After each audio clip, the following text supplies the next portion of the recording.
And good morning and welcome to Tourism Technology's webinar, Developing an RFP for Website Development. My name is Craig Foley, and I'm with Hospitality Newfoundland and Labrador in St. John's. We're very pleased that you could join us today, and I would like to acknowledge participation from our partners in this project, the province of New Brunswick, Prince Edward Island, and Newfoundland and Labrador, and the tourism industry associations of each province, including the Tourism Industry Association of New Brunswick, Tourism Industry Association of Prince Edward Island, and Hospitality Newfoundland and Labrador, and of course Tourism Atlantic COA.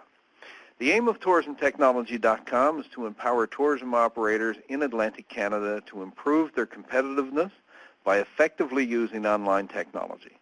TourismTechnology.com provides operators with the skills, knowledge, and expertise to take advantage of current online tools and resources. TourismTechnology.com offers one-on-one mentoring, workshops, and tutorials, all ranging from basic to advanced levels of learning. We're very happy to have Carrie Ann McDougall and Don Binns with us here today. Carrie Ann McDougall is a passionate and effective marketer who has proven her skills by launching, marketing, and growing two, that's so far, of her own successful businesses. Her first-hand knowledge and understanding of the challenges faced by business leaders shines through in everything she does. Her passionate and sociable personality electrifies the boardroom, sparking ideas and generating excitement for business and branding. Don Binns served 8 years as Executive Director for a national nonprofit organization and has tremendous knowledge and passion for the nonprofit sector. With her unbridled creativity, enthusiasm, and passion, it's no wonder that Don is recognized as a leader in the not-for-profit and government partnership sectors. Together, they form Insight Brand and Marketing Studio, and we're very pleased to have them lead us in our discussion on RFP development today.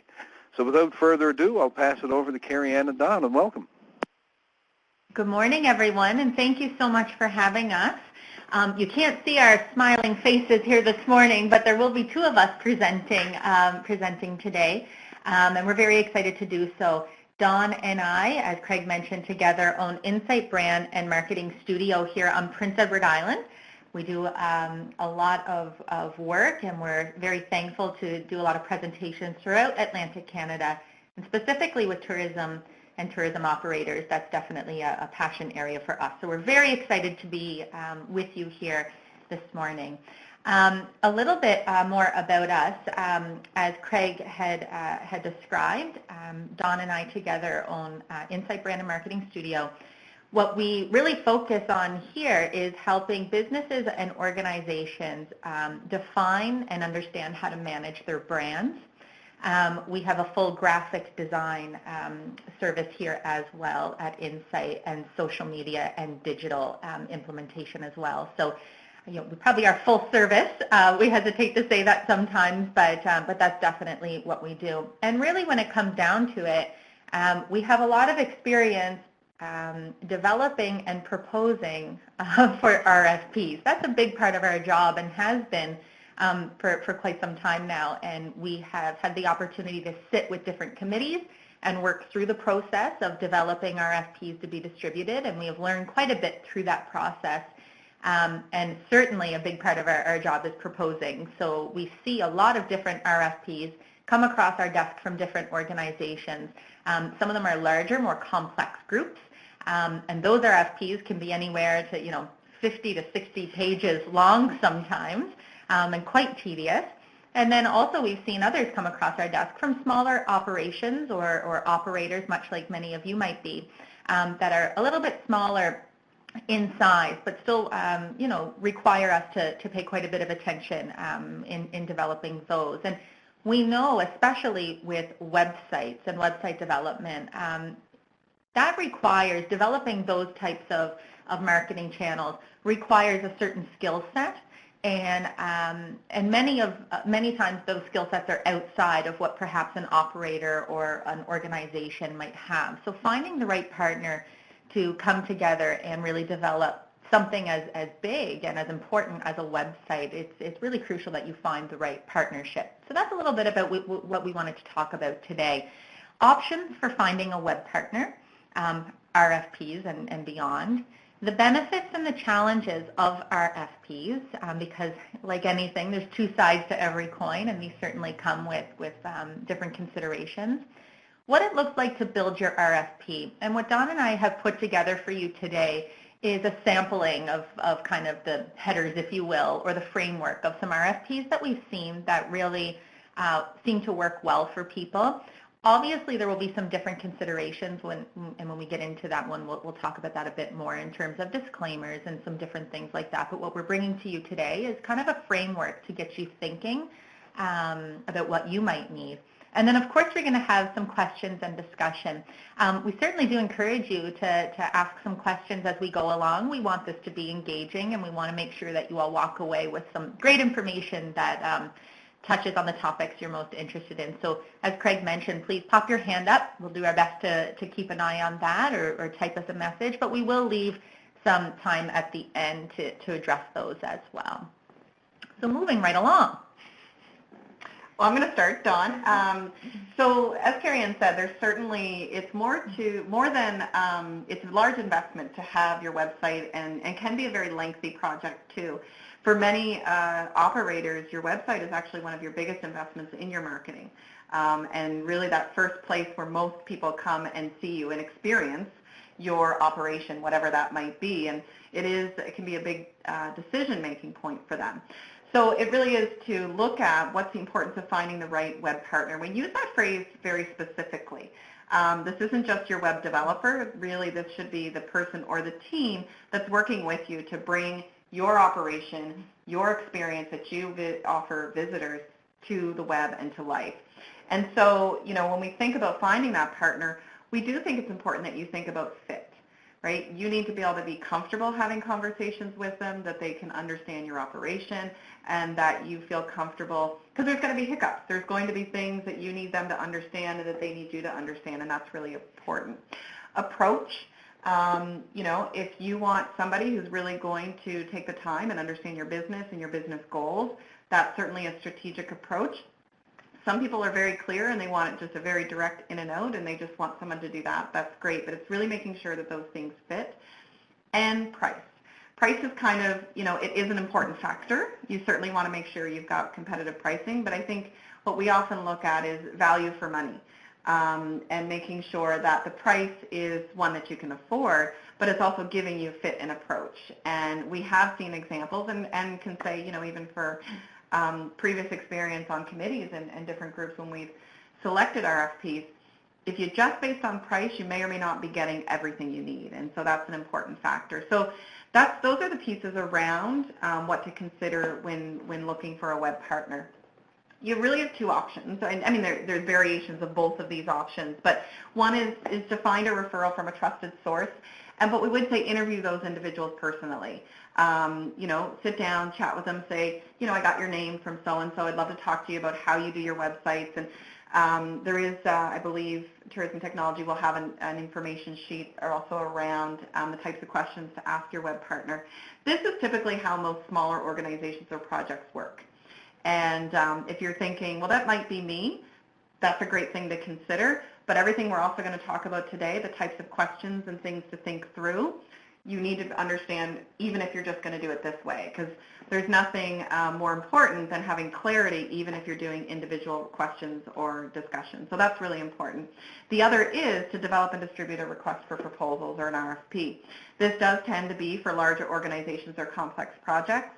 For some organizations, they're actually required at a certain dollar amount to go out to a request for proposals.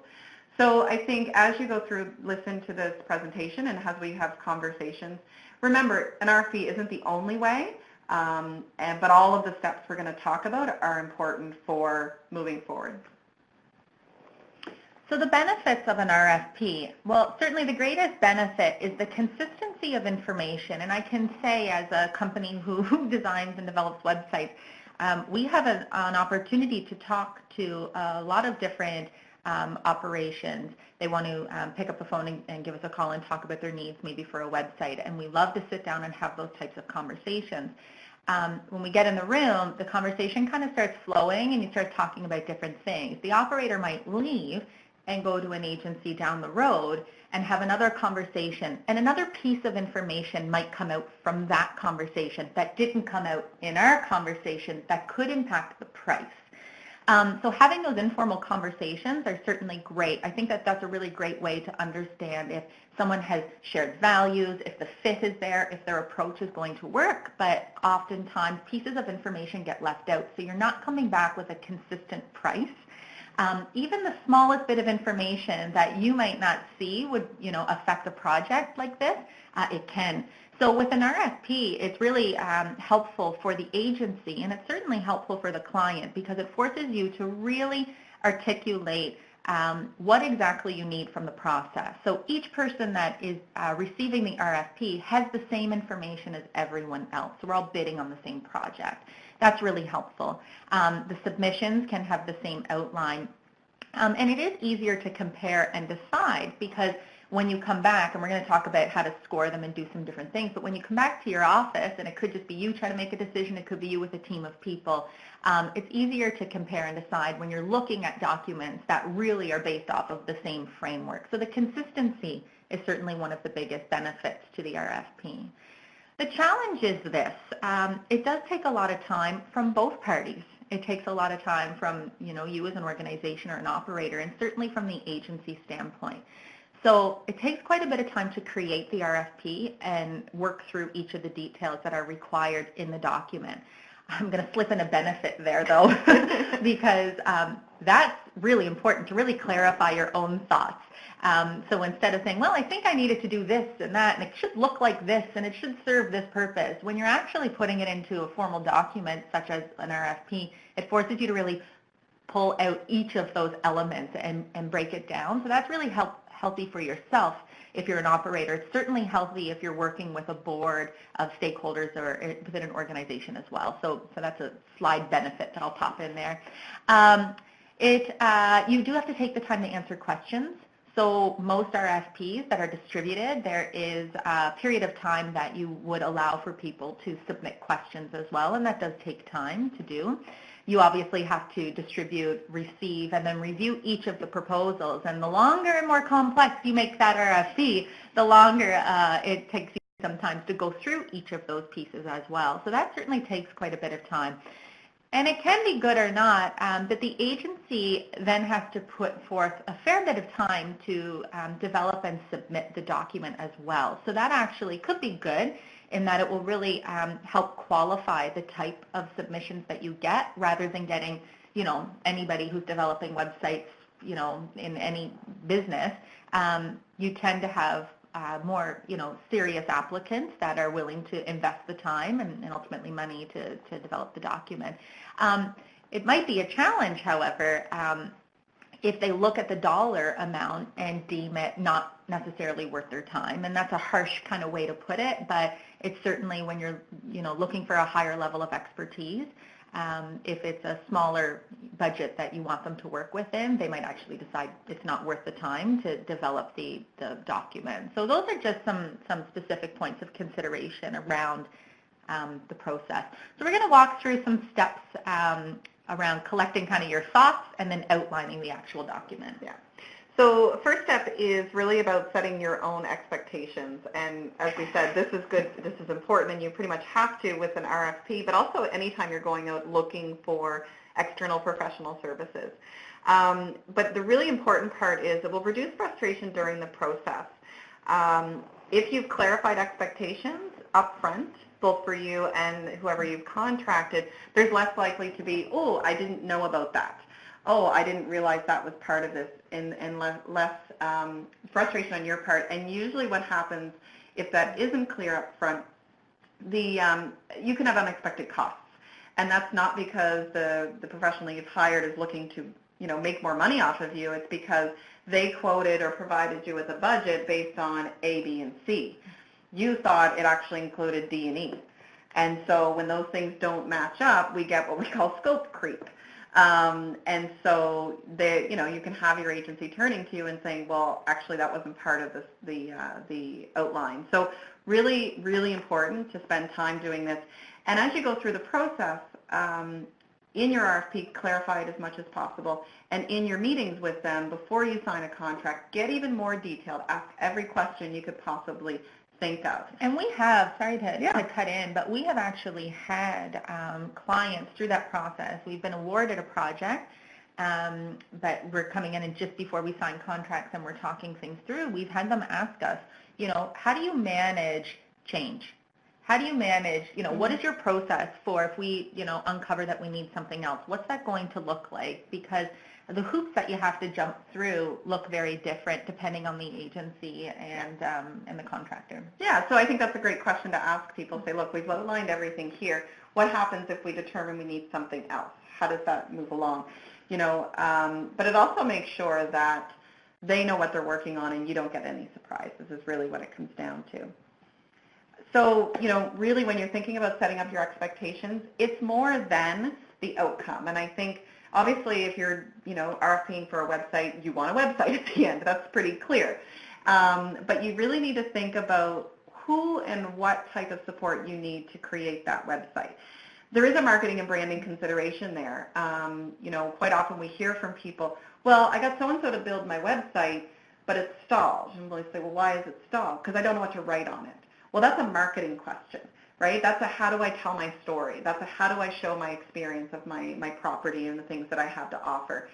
So do you need support with branding and marketing? Do you have a visual brand? Do you have a logo? Do you have your positioning and who your audience is and the things that they need to hear?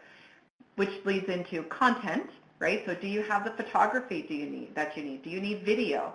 Do you have design? So design isn't just, it certainly is important from a usability and navigation, but also from what story does it tell about your business, right? If you're a very, historic property, you can imagine the design of the website would look very different than if you're an amusement park or someplace for children and activities for them. So design is a consideration, and programming. And the reason we wanted to highlight this is sometimes we hear from people that they go and get a website and they found a programmer. Programmers are vital to this process. We work with them extensively, and they are very good at what they do. But recognizing that the skills of a programmer is to program and build a website. It's kind of like if you were building a house. You have the person who knows how to put the pieces together, but then you might have an architect who understands how to consider all of the elements of what your property needs to do. You might have an interior designer who knows how to design the interior of your home. So it's more than just putting the bricks in place. And so when you build your RFP or you set your expectations, really understanding what it is you need so that the people bidding or the people you're interviewing, you can figure out if they can offer you. We want to go through all the different headers that we would include or suggest for an RFP. As Carrie-Anne said earlier, you can imagine, and we have seen many different iterations of these. They don't always have these 4, but our thought was these are the 4 that you really need to have, and then you can always add in more information. So we'll go through the first one. So the first one is around your current situation, and we have seen this section of an RFP be as long as 5 and 6 pages. We have seen it be as short as a couple of paragraphs. It's really up to you. It is really helpful for you to provide an outline of your organization, a little bit about your branding, the brand personality, that kind of thing. That's really helpful in helping the agency understand if you're the right fit for them also. Because as much as you're kind of interviewing and looking for agencies, oftentimes we're doing the same back. So an outline of you, your brand, your personality, your current website situation. If you have a website that you're currently not pleased with, it's good to have a little bit of an understanding as to why you're not pleased with it. That allows the agency to add more personality and provide kind of some snippets of some solutions for you throughout the proposal that we're submitting. The goal of the project, why is now the time? So if you're embarking on something new, you're offering new services, or you just recognize that the market's changing and you need something a little bit more sophisticated. Again, all of those pieces help us really get a better feel and understanding of where you're at currently so that we can tailor our proposals to you and to really speak directly to you. All of this helps us better read your overall situation. Anything that you can provide also around We've embarked, last year we completed our strategic plan. This year we're working through a new branding and marketing strategy. Any of those nuggets that you might have also allows the agency to get a better kind of whole comprehensive scope of your situation, because to be honest, sometimes we make assumptions. Okay, well, they don't mention anything here but the strategic plan, or I did go on and I looked at some of their online presence. It looks like they're going to probably need a new logo. We start to kind of make some assumptions, not always that they're accurate, but when we're pricing, we have to account for some of those types of things. So to make sure that we really get a good idea of what you're looking to do, if you can be specific around some of those things, that's really helpful in making sure you get the best product. Then we move into the actual services that you're looking for. We've just listed a bunch here, and we weren't really sure, we don't really, within this specific webinar, maybe there'll be others in the future where you go into a little bit more detail on these. These are the specific services that are typically required for a website that very few people actually talk about.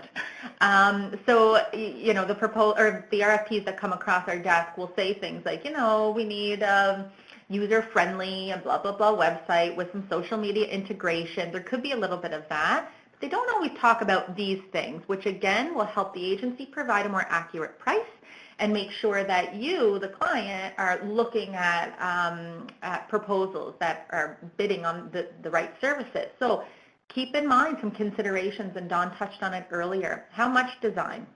Do you have design elements in place that you will be able to provide to a designer and you just need them to incorporate it into a new website? Or do you need them to come up with the concepts around your design for the website? Two very different things. Photography is a big one, and this has held up numerous projects or has forced a lot of people to use some cheesy stock photography as well. So photography is a big one, and it really should be outlined. Do you have photography? More than just photography that you have on a nice camera. That still might be not the proper resolution that we need to bring it over to web. So anything that you have around that, or if you require photography, oftentimes agencies will have a photographer. They can send out and direct and do those things. So again, we won't go through each of these, but certainly ones that you're going to want to reference. And if you have questions maybe at the end on any of these particular ones you'd like us to clarify, we can certainly do that. So that's the actual services piece. Project timeline. So what we've outlined here is really the steps that typically are outlined in an RFP process. So you obviously have a release and distribution date. Some will have a deadline for questions, some don't. Some will take questions right up until the final deadline. The only challenge with that is when you go back to one of the benefits of an RFP, it's that everyone has the same information. So if you've put an RFP out and you get questions about, well, do you need domain hosting and email support? And then your answer is, well, yes, we do. Please include that in your proposal, but you haven't put that in the first RFP. There should be an expectation that you would share that information with everyone who you sent the RFP to, or if you've posted on a website, post an addendum, something like that. So there is a timeline. So that's typically why people say, we'll take, if it's due on the 20th, we'll take questions up to the 15th and make sure by the 15th that all answers that have been given to one agency are distributed to everybody. So you can imagine a release timeline, deadline for questions, answers to be distributed, and a proposal deadline. I will say the amount of time you give on the proposal timeline does impact both, I would say, the number of responses you get. If we look at a proposal and the timeline is really short, we consider one of two things. We think, oh, they've already got somebody, this is just a formality, that's an honest answer. And two, if we're really busy in a project for 2 or 3 days, then we may not have time. That's just a lived reality, like yourselves, right? If you're running your business and someone needs something within 48 hours, that's harder to turn around than if someone needs something in 5 or 6 or 7 days. You have time to work around your other items because it's a reality. So if you want to make sure that you get lots of proposals, diversity of proposals, at least a week, 10 days, 2 weeks, you'll see those types of time frames. The shorter the time frame, a lot of assumptions go into that. So you have a proposal deadline. In that, make sure that you've included the date and the time, I can tell you, because we are busy people. People proposing will propose right up to the timeline, and there's more, we're talking a little bit more on how to receive those proposals later on. I think there was, I can almost picture, driving up in front of the building and kind of pushing Dawn out the passenger's door to run in and drop it off in time. And it can be certainly proposal deadline, the time. It could be through email, and sometimes people do want it in person, in sealed documents. So it just depends on your organization and kind of the details you want. Yeah, what I find with having been a recipient of proposals is the request to do it in print is often done to ease your own end of the, because if you get them all electronically and you're someone who wants everything in print, you end up having to print everything out. Or if you have a committee, I've seen that where it says, give us 3 copies, because they have a committee of 3 that's going to have to do it. They kind of put it on the agencies to give you all the copies they need. Rightfully so, you can do that. So just making sure that that's clarified, and we'll touch on that at the end. Then you have a timeline. It's really helpful to give all of this to proponents because it gives them a feel for your timelines. If you're going to be moving quickly or if it's open-ended, and that just helps us understand what's going on. So finalists notified when the date is that you plan to do that.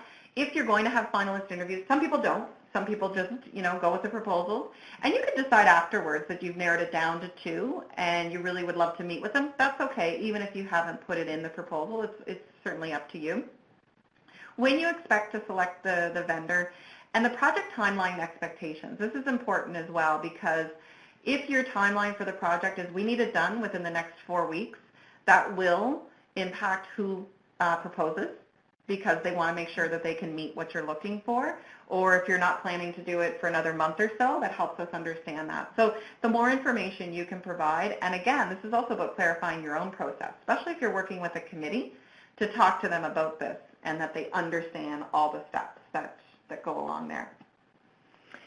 Proposal evaluation is a really important piece because as much as it is about, fit and about, they make you feel like this is going to be a really good process, especially when you're working with others to determine who you think is the best for the project. It's good to kind of outline some criteria to keep into consideration.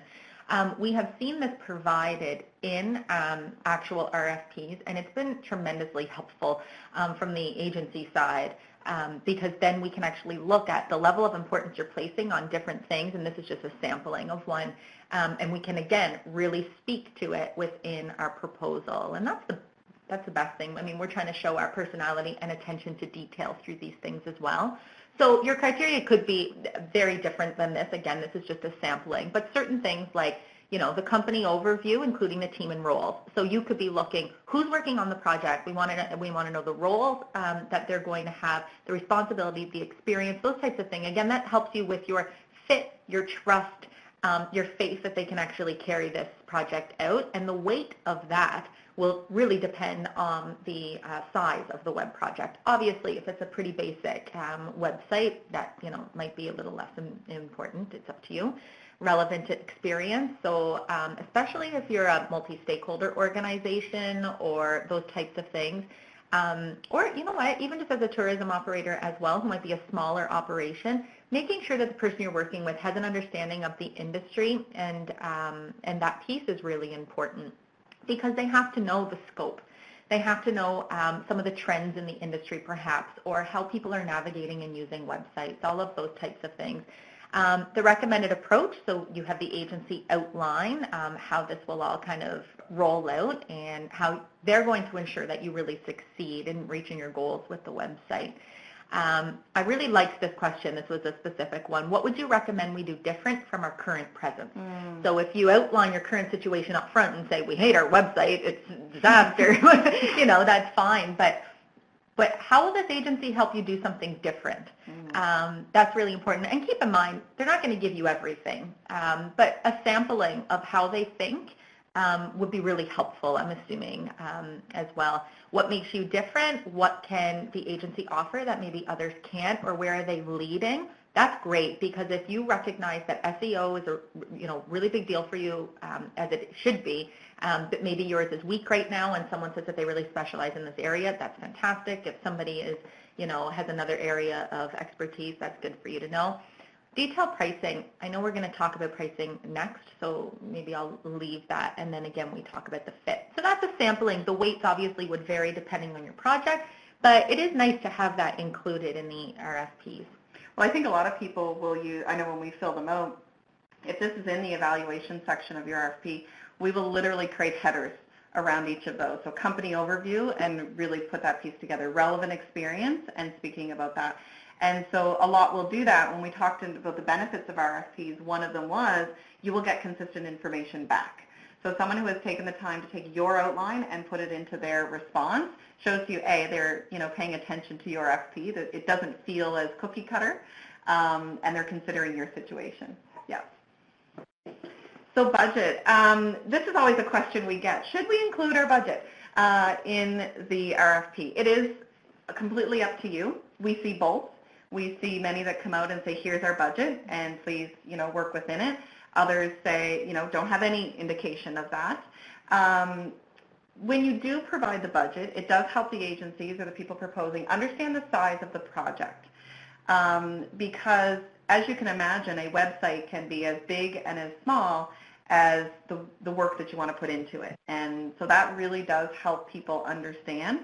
It also helps proponents understand if your expectations are reasonable. So we have seen proposals come back that say we want this, this, this, and this, and our budget is X amount of dollars, and that doesn't really make sense because it's not going to fit. And so you might get very few responses, or you might get people send a note back, and we have done this, where it says, you know what, for the size of the budget, we don't believe we could deliver all of those items. If you get that information back, that tells you something, right? You need to maybe reconsider the size of your budget or the expectations of that. It can save you time reviewing proposals outside your budget.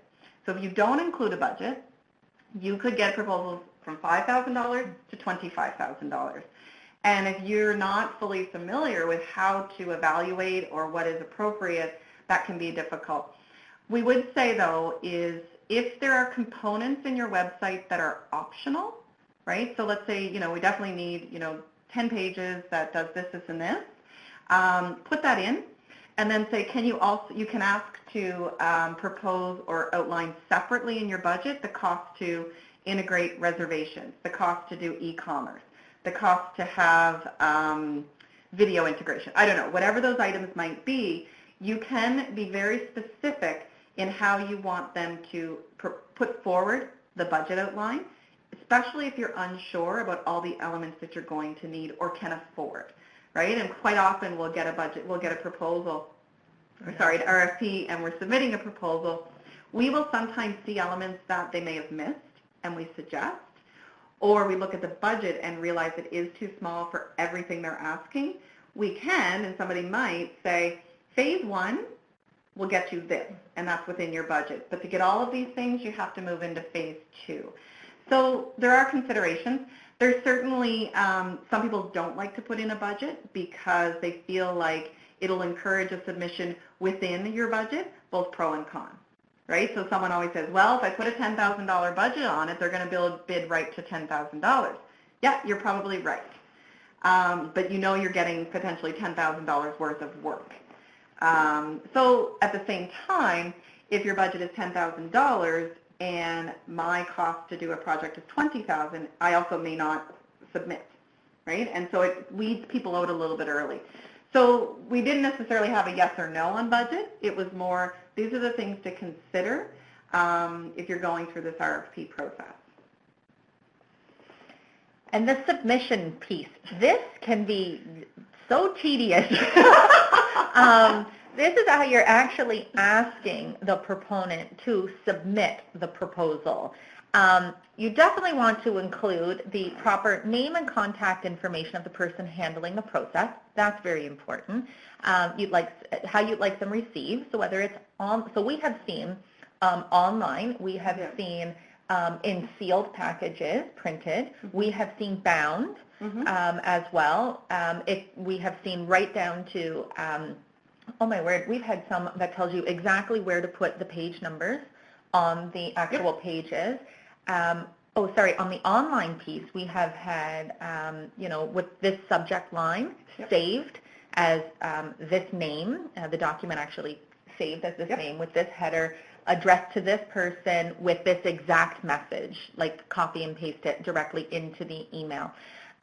So it can be as tedious and not as you'd like it to be. I think a lot of times people make them tedious, one, for the ease of receiving them, two, to make sure that everybody is given the same direction, so that piece is very fair. Another one is to really understand people's level of detail and making sure that they're able to pick up on those things. And it's almost like a test, if you will. So, sometimes it can be downright annoying, but I can see how you want to make sure that if you provide this level of detail, that the agency, if you think of it, if you're working, on a project that's $25,000 or $30,000 or something that you have really been saving up and wanting to invest in this, you want to make sure that you're working with people who have that level of detail. So we've seen it all when it comes to how to submit. Obviously, the deadline, including date and time as well. Just one thing, if you are receiving electronically, this because it's something we've experienced, make sure you've built into your system, whether that's an individual or whatever, it's right around the deadline. As soon as you get them, please send a note back saying you received it. And that's just to say thank you, it's been received. If your total submission is online, that's great, and we actually like that because you can just hit send. But we have experience where you send it and then it's like you got nothing back. So then you as a proponent are going, well, did they get it? Did they get it by the deadline? The panic. And then you'll get more questions. People say, well, I'm just checking if you got my... So just build into your system. Someone's going to be here to receive those, and it's their job to send a quick note back to say, we got it. Well, I guess that's it. Then we're open to conversation or questions. So that kind of, again, we certainly, want to be clear that it really depends on your organization. It depends on your needs. We've, seen it all, but that kind of gives you kind of a kind of bird's eye view, I guess, of the RFP process from our end. And again, working on boards and organizations that develop these as well, some of the considerations. So. Thank you very much to Carrie Ann and Don. It was a great presentation, a lot of valuable information covered today. Check out tourismtechnology.com for a complete list of resources and future training opportunities, or call your provincial TIA. Again, thank you to our partners on the project, the province of New Brunswick, Prince Edward Island, and Newfoundland and Labrador, and the tourism industry associations of each province, including the Tourism Industry Association of New Brunswick, the Tourism Industry Association of Prince Edward Island, and Hospitality Newfoundland and Labrador, and of course, Tourism Atlantic ACOA. Thank you very much, everyone, today for joining us, and we look forward to working with you in the future. Thanks, and have a great day.